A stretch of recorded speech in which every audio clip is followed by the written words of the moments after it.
जय सिया राम स्वजनों। गीता में भगवान श्री कृष्ण ने कहा है कि आत्मा कभी मरती नहीं, ये बस एक शरीर से दूसरे शरीर में बदलती है। इसलिए आप अपने पूर्वजों को जब भी कुछ अर्पित करते हो तो वो उन्हें मिलता है। दानवीर कर्ण, जिनके नाम के आगे ही दानवीर था, उन्होंने पूरी उम्र बहुत दान दिया। जो भी उनसे कुछ मांगता वो उसे जरूर मिलता। कर्ण जब परलोक गए तो वहाँ उन्हें वो कुछ दोगुना दिया गया जो कि उन्होंने दान किया था, लेकिन वो सभी हीरे जवाहरात और सोना चांदी थे। कर्ण को खाने को कुछ नहीं मिला क्योंकि उन्होंने कभी भोजन दान नहीं किया था। कर्ण भूख से व्याकुल हो गए। अंत में यमराज की विनती करके धरती पर जाकर फिर से दान करने की आज्ञा मांगी। यमराज ने कर्ण को 14 दिनों का वक्त दिया। कर्ण ने धरती पर आकर जमकर भोजन दान किया और श्राद्ध किया। जब कर्ण परलोक वापस आया तो उसके पास खाना पहुंच चुका था। इसलिए सनातन धर्म में भोजन दान करना बहुत शुभ माना गया है। श्राद्धों के दौरान तो गरीबों को भोजन खिलाना ही चाहिए। इसके जरिए हमारे पूर्वजों को सीधे ये पहुंच जाता है।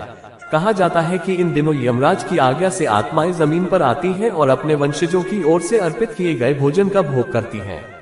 एक अन्य पौराणिक कथा के अनुसार एक बार दो भाई थे, जोगे और भोगे। जोगे अमीर था और भोगे गरीब।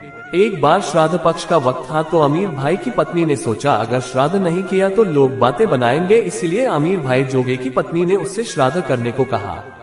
लेकिन वो इसे व्यर्थ की बात मानकर टालता रहा, परंतु अंत में वो मान गया।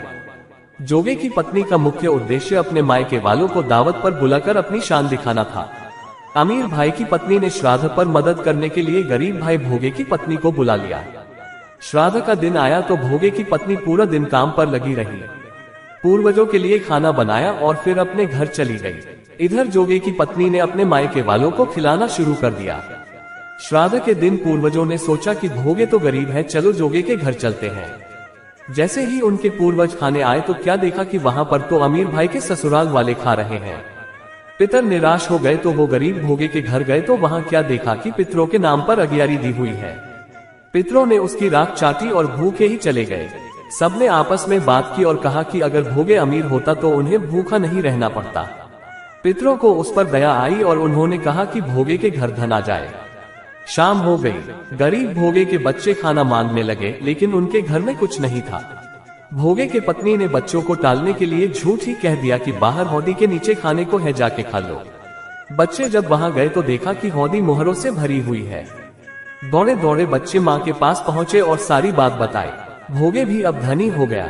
अगले साल जब पितृपक्ष आया तो उसने अच्छे से श्राद्ध मनाया, 56 तरह के भोग लगाए और ब्राह्मणों को भी भोजन कराया। इससे पितर बहुत खुश हुए और भोगे का धन और कुल हमेशा बढ़ता ही गया। स्वजनों, इन कथाओं को सुने बिना पितृपक्ष के श्राद्ध कर्म का पुण्य नहीं मिलता। इसी वजह से इस कथा को अपने सभी प्रियजनों को शेयर अवश्य करें। जय श्री कृष्णा।